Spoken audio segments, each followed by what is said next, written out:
Hello and welcome to the Property News here on Magic Bricks. Now, I am Krishna Kumar. Let's take a look at the top stories that we're tracking. A day after the Supreme Court order on Unitech, Gurgaon Deputy Commissioner T.L. Satyaprakash steps in, assures buyers appropriate action will be taken to ensure they get their due. This comes just a day after Unitech told the Supreme Court that the company has no money to refund buyers. Magic Bricks Now's mega focus on the odd-even formula for Mumbai gains steam. We get you exclusive details of just how the BMC plans to roll out this particular plan of action. Cash-strapped Maharashtra now plans to sell state-owned land to raise money to fund infrastructure projects. This plan is under consideration, even as the state's legislators gifted themselves a 200% pay hike.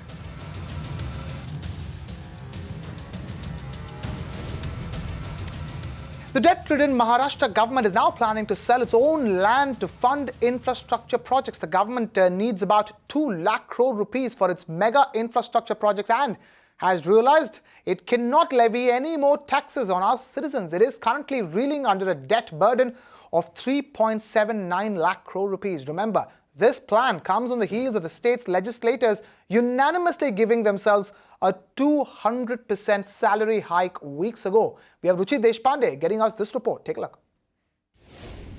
2 lakh crore rupees is the amount that the Maharashtra government needs currently to fund 4 of its infrastructure projects. Which are these projects? Well, 80,000 crore rupees, which is the bulk of that amount, is going to be used for completing the ongoing irrigation projects by the government. 40,000 crore rupees each will be used for strengthening the existing highways as well as widening the Mumbai-Nagpur Express Highway. And lastly, 30,000 crore rupees will be used to reduce the charges of the power transmission to about 8% from an existing 14%. Sources from the finance department of the Maharashtra government tell Magic Bricks Now that they have put together a committee of all the principal secretaries of the finance department, the public works department as well as the forest and the revenue department. These people will come together and will submit records of where they find vacant land that can be used by the state to raise funds for these infrastructure projects. Now, the finance ministry sources further told us that they did not see taxing the people in any way as a feasible option, and this land monetization to raise funds for infrastructure was one of the things that they were considering in order to fund these projects. Right now, the government resolution for the same has been out, is what the Maharashtra government sources tell us, but they are yet in the process of actually making a draft to roll out a phase-wise plan as to what this land monetization actually will be. And while they did not give us a timeline for when this draft would be out, they did tell us that it will be about 3 to 4 months before all the private secretaries of the aforementioned departments get back to us with a vacant land bank to use them for monetizing the state's infrastructure. Now, while the Maharashtra government is cash-strapped and this news of this brand new scheme comes just days after our mantris gave themselves a nearly 200% pay hike. To give you a quick breakdown now, Maharashtra's ministers are earning more than the Prime Minister himself. We asked the all-important question at this point in time, are Maharashtra's ministers then willing to take a pay cut? Listen in to this interesting set of bites. You see that just 2 years back when we took up the reins from the previous government, we had a debt of around approximately 3.28 lakh crores, and presently there is a suggestion by one of the DK Jain committee that such kind of lands are available through which we can auction or mortgage the properties, thereby where we can fulfill all the other requirements for the infrastructure. It may be highway, it may be electricity reductions and all various other infrastructure requirements. If you see the increase of the MLAs or MPs, it is just a meager amount that it has been considered. If you even consider 1 crores per 1 MLA, it will come around 227 crores. But here we are asking for 2 lakhs crores of rupees, and it will go for the public utilization. So good infrastructure, good roads, good crop cultivation. So as far as reduction in the electricity, so these are the major things that this government, my government, is trying to do. Away from that and straight to our big continued focus on project delays. A day after the Supreme Court verdict on Unitech, now Deputy Commissioner of Gurgaon T.L. Satyaprakash is set to step in, giving us clarity. He tells us how the action will be taken to ensure Unitech refunds home buyers. Just a quick reminder, on the 17th of August, the Apex Court had asked the developer Unitech to deposit 15 crore rupees to refund buyers. Unitech had then told the Apex Court that they don't have enough money to refund buyers. Listen in then to Deputy Commissioner of Gurgaon T.L. Satyaprakash on the matter. Yesterday we had a meeting under Additional Chief Secretary Town and Country Planning. So he reviewed the progress in almost 11 projects, and there's an action that is taking place from headquarters. Compared to the situation about 3 to 4 months before, the situation is not that grim. It is improving, and as and when we enable everybody to come together, and also the liquidity condition emerges, I think they should be able to. We should be able to give justice to all the home buyers. Now, the Supreme Court has ruled in favour of 3 home buyers who were stuck with project delays in Unitech's Vista project. But as per reports, currently Unitech has 15 projects that are stuck in various stages of delays. My correspondent Deepa Rana caught up with buyers in Unitech's other projects. Listen to what they have to say. The project delays in the Delhi NCR region continue to hound the home buyers. I have with me the home buyers of Unitech's Exquisite project. Now, yesterday the Supreme Court has given an order that the Unitech has to submit over 15 crores as deposit to various home buyers in the Supreme Court. Is that enough? Is the legal resort that people and the home buyers are taking, is that enough? Are the government and the authorities doing anything to bring any relief to the home buyers? It's a complete loot which has happened with us. We are struggling to understand what has happened with us. Eventually what I had to do was, after the subvention period expired, the EMI started. In a matter of 6 months, I realized that I won't be able to afford this, and knowing that nothing is happening forward, I had no other option. The only home that we had, which we had built as a couple after marriage, there are dreams attached to it. There are so many memories attached to it. We had to sell it off and, square off the loan to at least be burden free from the monthly, agony of. We bought an apartment in Exquisite in 2010, and it's 6 years now we're waiting. As an honest taxpayer to the country, I am paying a huge rent. I am paying a huge EMI because, somewhere my conscience does not allow me to default to the banking institution that's given me money to pay the loan. But, the bank, the government, I don't know who's accountable. There is nobody. They just keep having meetings. They just keep giving assurances. It's all a vote gaining game. Repeat a story that now Mr. Rao has come in, who's the chief secretary, and he's now getting into, and he's again repeating the whole thing again. Now there'll be somebody else who will come in, and in between there will be some transfers happening, and so government is actually doing nothing apart from doing some kind of a lip service. From the national capital to maximum city, where Mumbaikars who break the odd-even rule could be fined up to 4,000 rupees. That's the word coming in from the BMC, which is in the midst of drafting rules for the rollout of the odd-even plan in Mumbai. Magic Bricks now was the first one to get you news that BMC will implement the odd-even rule here in the city. Now we get you details of the rollout plan, which is still being drafted. Disha Shah gets us this exclusive report. Listen in. Mumbai civic body, the BMC, is reworking on the odd and even guidelines for Mumbai. In fact, remember, Magic Bricks now was the first one to break this news about how the civic body is planning to implement the odd and even rule in Mumbai, basically to decongest the vehicular traffic and also to keep a check on the rising air pollution. However, what we know from the civic officials so far is that few of the changes will be that now this particular rule will be applicable only 6 days a week and not 7 days a week like how it was proposed before by the civic body, and this will be enforced only from 8 a.m. in the morning to 8 p.m. in the night and not till 10 p.m. which was earlier proposed by the civic body. And civic officials also tell us that they want each and every citizen of Mumbai to abide by this rule. So anybody who violates this particular rule will be penalized. So that particular fine and penalty, they are planning to revise it from 3,000 rupees to 4,000 rupees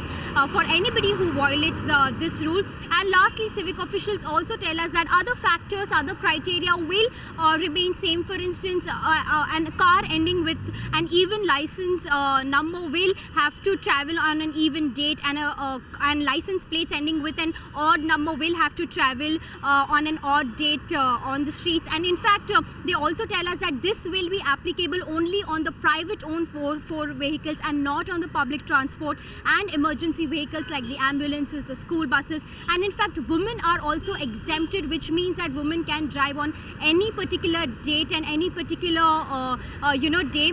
Lastly, civic officials also tell us that they are going to send this revised draft to the state government in a week, 10 days time, and then it will be the state government's final call and decision as to when this could be implemented in Mumbai. How many more lives will need to be lost before the government wakes up? It's the administration at the fault. It is the administration, those You who mean have the bureaucrats, to the take the IAS responsibility officers? of the... Absolutely. People are dying. They've been elected for a 5-year term.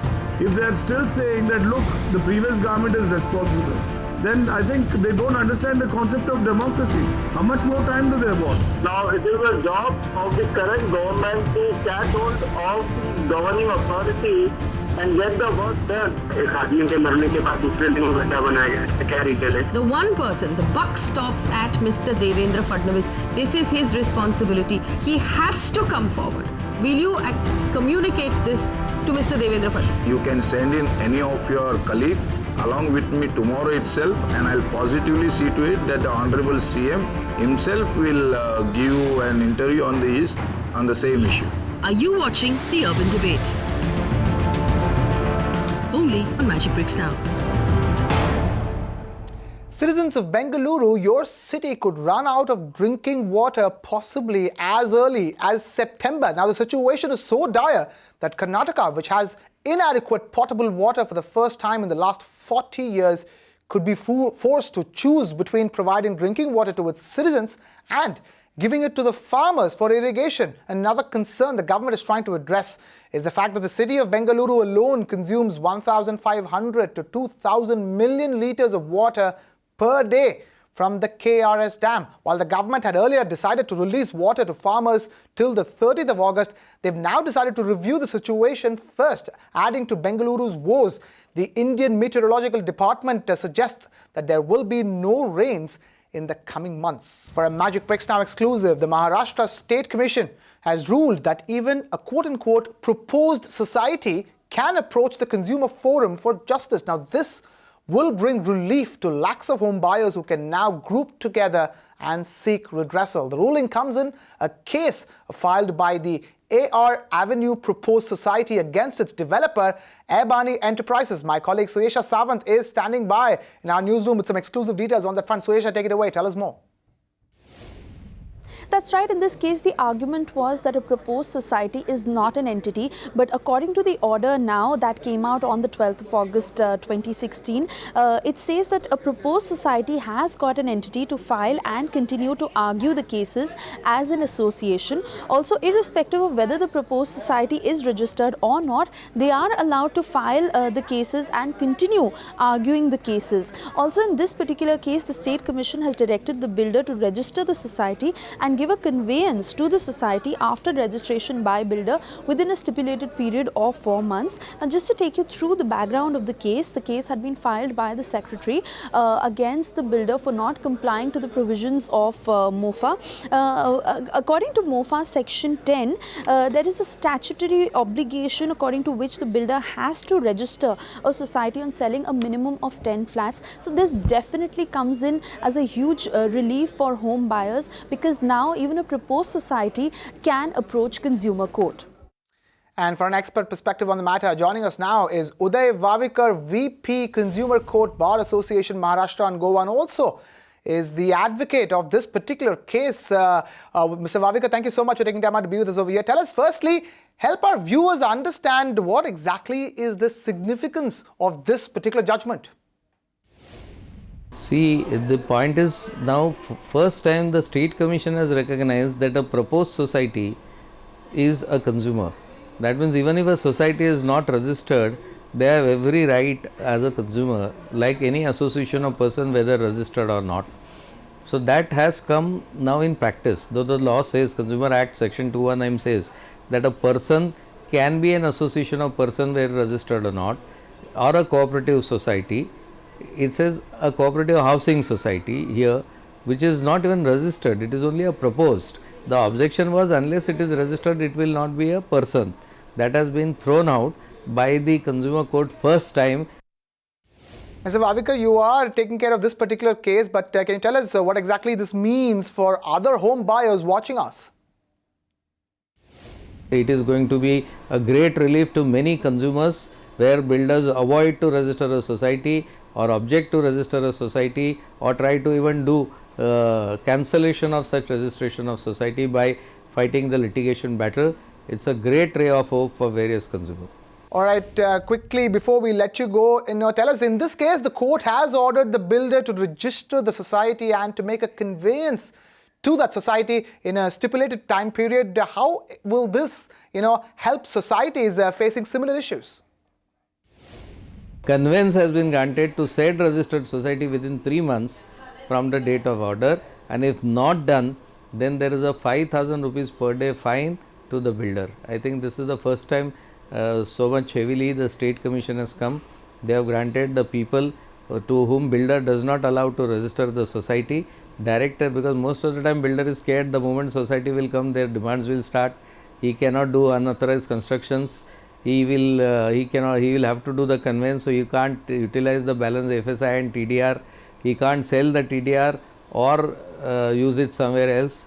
So all these things are really controlled the moment society comes in, because society becomes a fiduciary owner, and many of the builders take advantage of not doing the conveyance because they want to go for redevelopment. All right, Mr. Vavekar, I'm afraid we'll have to let go of that. Mr. Uday Vavekar, VP of the Consumer Court Bar Association for Maharashtra and Goa, thank you so much for taking time out to be this year on the Property News and Magic Breaks Down. Moving on to our special series, Urban Heroes.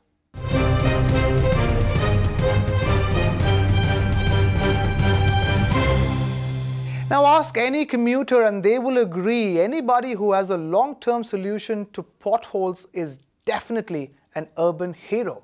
Anandita Pagnas gets you the story of one such scientist who has developed a material that helps road surfaces last a really long time. Check this out.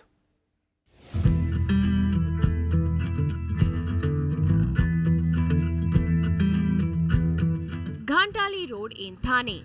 This busy road leading to the city's shopping destination has been pothole-free for the last 9 years without any repairs.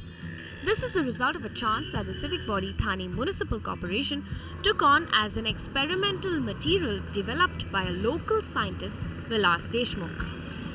Conventional concrete takes 14 days at least for curing, whereas UTWT you can open the traffic within 72 hours. There will not be a hindrance to the public while doing this work.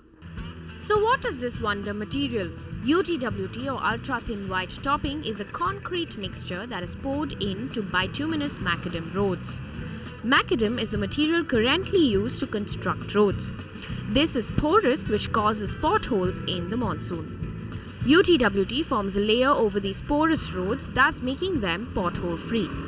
Not only does this material set fast, it also comes at half a price of a regular road. What's more, Deshmukh claims it has a 15-year lifespan and is eco-friendly to boot. Fly ash being hazardous material, disposal of fly ash is a problem.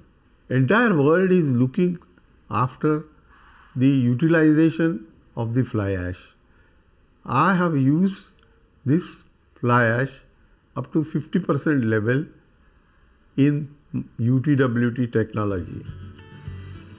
Not only citizens, the civic body is also happy with the results. After the Ghantali Road success story, the TMC decided to use UTWT on 2 other roads at Hiranandani Meadows and the Ram Maruti Road.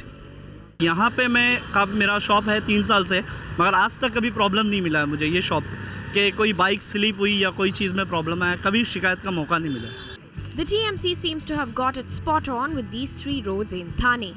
When we got in touch, they told Magic Bricks Now that they might extend UTWT covering to other roads as well. But the verdict, as usual, rests with the citizens, who for once seem happy. No pits on the roads and not a single problem regarding this road. Bureau Report, Magic Bricks Now.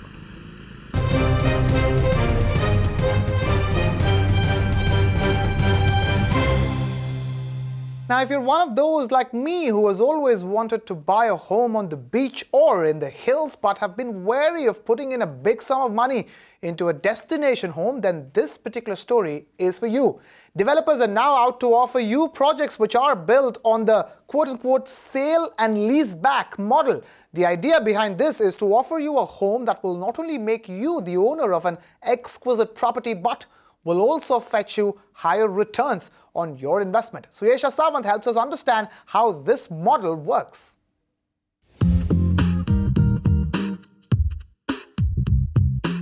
A home that pays for itself. Sounds like the stuff of fantasy, right? It need not be. The sale and lease back model is the latest trend to hit real estate. Based on this, you invest in a second home that the developer will lease out to a hotel. The hotelier will rent it out as a holiday home. You get a share in the revenues, and your home is also kept in top-notch condition by the hotel. In fact, Sun Estates in Goa has tied up with Lemon Tree Hotels, and they are launching 140 properties on the same concept. The money will be circulated in a way that you pay 25% now and another 10 to 15% over a period of another 15 months after the completion of the house, and then the operator actually pays the EMI from the revenue that is generated from the hotel. And each house is in the range of about 1 crore. So it's fully furnished house, walking distance to the beach. The concept, however, is not restricted just to holiday destinations. Hotel biggies like Four Seasons and Ritz-Carlton have similar properties in Worli. Bridge Street has also taken homes in Gurgaon, which they have converted into holiday homes. Even developers like Oprah Realty and the Brigade Group are launching such projects in the metros. The unit owners, the people or the individuals or the HNIs who buy these single individual units from the developer benefit because they can, once purchased, plow it back into the inventory, and whatever revenues accrued from there, that is shared, and in fact it becomes profitable for them on a yearly basis, which is why the concept of, a house that pays for its own self came about in India. Although consultants suggest that such homes definitely give good appreciation over the years as it helps in increasing the brand value of the home, the only drawback is the owner has lesser control over the design of the home as the developer specifically builds it from a holiday home point of view. Suyesha Sawant, Magic Bricks Now. And with that, it's a wrap here on this edition of the Property News and Magic Bricks Now. Thank you so much for watching. This is Krishna Kumar signing off.